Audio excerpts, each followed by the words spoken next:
Welcome back, Stasa23 here, back again with some knife therapy. And I got this knife on a blade trade with the Love Them Knives channel here on YouTube. Really awesome guy, really awesome content. If for some odd reason you're not following him, go check his channel out. Does some really cool stuff, has some really cool knives, does some really cool sales, and an awesome guy to talk to and to work with. Before we get into this knife, I'm going to start by asking you guys a question, guys and girls. Y'all leave y'all responses down in the comments section below, but I'm thinking about doing a knife giveaway for all you artsy people and people who have a design background, and creating me a YouTube icon and a picture for my YouTube page with the Stasa23 incorporated in that. If that's something y'all would be interested in, please let me know. If there's enough interest, I'll find a knife that I could give away, and we'll get the ball rolling. I'm terrible when it comes to art. Y'all definitely don't want to see what I could draw. And I just wanted to, it's just something that I've been wanting to do here recently, and I need one of you guys' help. So y'all are all great. So that's enough about that. Let's talk about the Cold Steel 4 Max. Yeah, that's how you have to say it if you talk about this knife. Let's get the quick size out of the way. This thing is a beast. You got a 4-inch blade, 6-inch handle, leaving a whopping 10 inches long. Yeah, I said it, 10 inches long. Now, you're probably like, wow, you have 2 inches more in the handle. What is that about? It's about the way this knife closes, and you got some good blade to handle ratio. That's just with the triad lock. You got a set of stop pin here, and you got to have the lock bar. And if you check out Love the Knives video, you'll see the pivot so far back that you have to have the longer handles, and that goes for all your cold steel knives. Now I do understand, this is not a cheap blade by any means, and it's definitely not going to be for everybody, and it's definitely not the most practical. But you know what? This knife puts a smile on my face, so that's why I bought it. So, if it's not your thing, you can stop the video now, or you can keep watching. I really appreciate it if you do. And let's get some quick size comparisons, because I don't have too many beastly blades like this, but I do have some. I do have one that's actually longer, I think, and that is another beastly blade, the Spyderco K2. Let's see if you do them butt to butt. Nope. Let me get a quick measurement out on the K2. K2 is a whopping 10 inches. So they're the exact same length, people. So if you have a Spyderco K2, you know how big the 4 Max is. But let's look at the weight difference between these two beasts. That's where it's going to be a huge, huge difference. Because, I mean, look at this.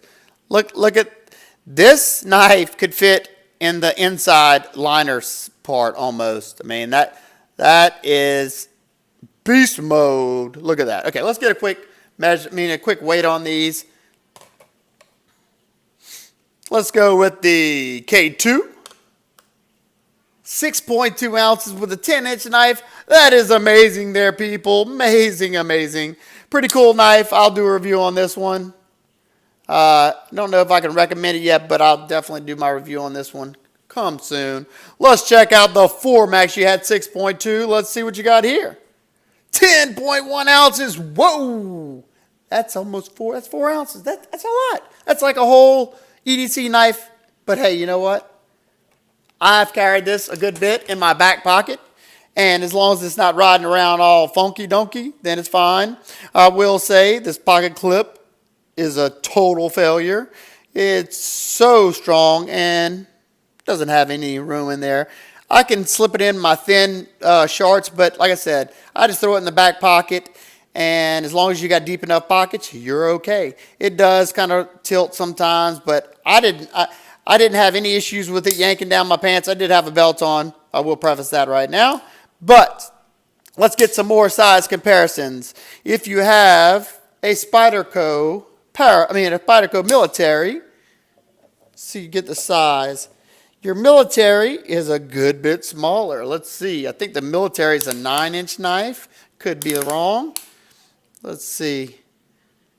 It's a 9.5-inch knife, so about a half-inch smaller. But as you can see, the 4 Max is a good bit wider. This is definitely an awesome EDC huge blade. Very light, very easy in the pocket. Great, long, nice, choppy, slicey blade. What else do I have? Another Spyderco. That's my Spydercos. That's one of my Beastar.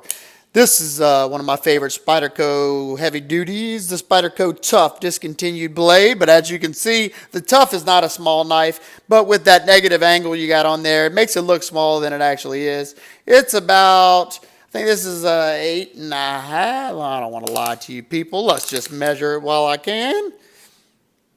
A little shy of 9 inches, so it's almost a whole inch shorter than the 4 Max. And it's a good bit lighter also. One more last beastly blade is another discontinued. This is a Boker Crine design. Cannot remember the name of this bad boy, but I will give you the model number because I had some interest whenever I showed this on my Instagram. It's a little bit smaller than the 4 Max.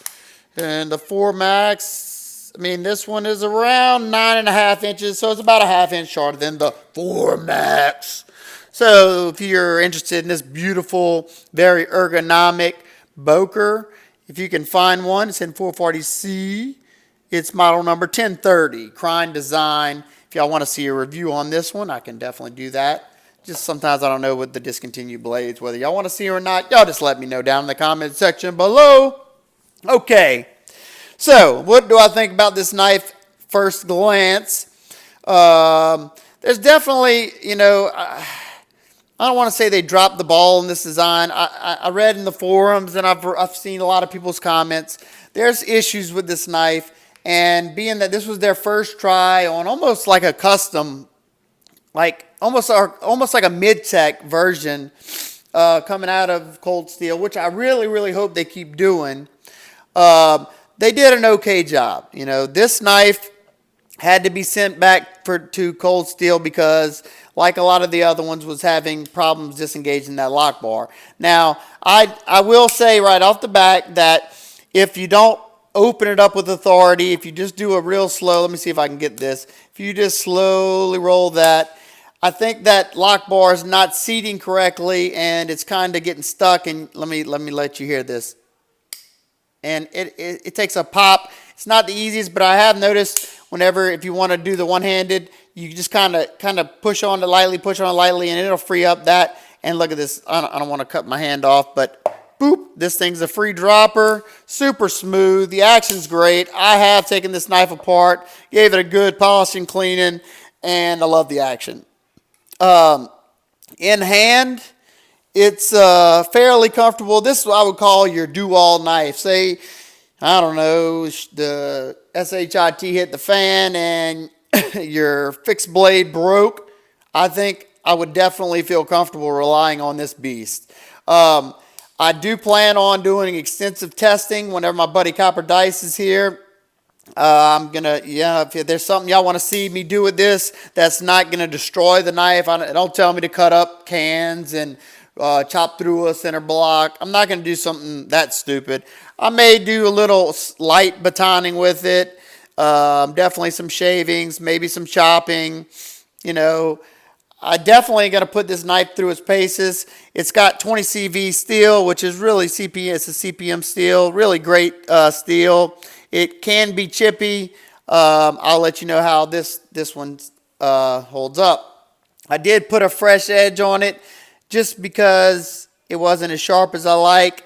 And being that 20 CV can get a little chippy, I think I sharpened this to, 16 or 17 degrees per side, which, as you can see, it wasn't super, it's actually a decent slicer. It's not super thick. And I put a 20 degree micro bevel to give it some added strength. In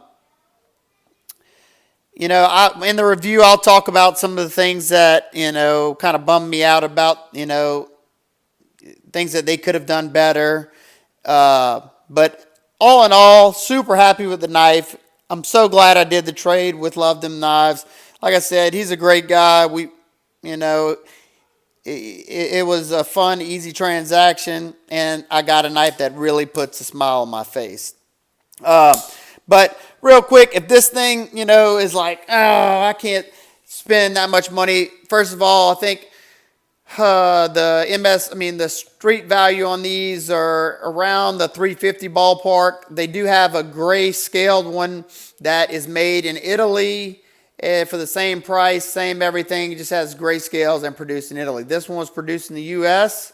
I did see a while back, what is it, Drop Forward Survival posted on his page, on his YouTube channel, that they had these on sale for $250, the grayscale version on YouTube. And if I hadn't just picked this one up, I would have had two of them, because $250, yes, definitely. Yes, yes, yes. All day, even on Sundays. Yes, yes.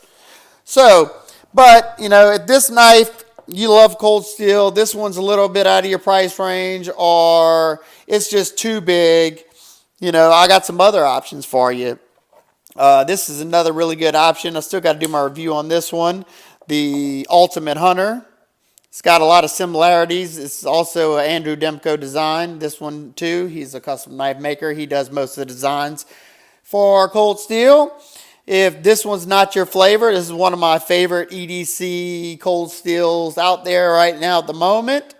And I need to update it. And I have done my review, so it should be coming out soon. That is the Cold Steel American Lawman. Yeah, you heard me right. American Lawman. So there you go. Great blade. Definitely recommend this thing. This is the AUS 8A version. Even at that, awesome blade. One more last one before I let y'all go. If you want something small, this is another great option that I could definitely recommend. Hadn't done a review on this one, I don't think, yet. We'll be getting it done soon. Recon Mini.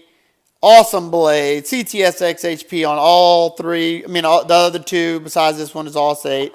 This one's CTSX HP. So, let me know, like I said, about if y'all want me to do a contest for somebody to create my logo and for my page. Really, really appreciate it, guys. Let me know down in the comments if there's anything in particular y'all want to see me do with this knife that, like I said, it's not going to destroy the knife. I'm not going to abuse it. I know doing some batoning and kenneling is abuse, but with this knife, I feel comfortable that I can handle it. But y'all just let me know if y'all want to see me cut up some sort of normal material. I don't know, some kind of cordage, or I don't know. Y'all give me some ideas. I have some ideas in mind. But that's the Cold Steel 4 Max. Do yourself a favor, go check out Love Them Knives channel, and remember, guys, live every day as if it were your last. Peace.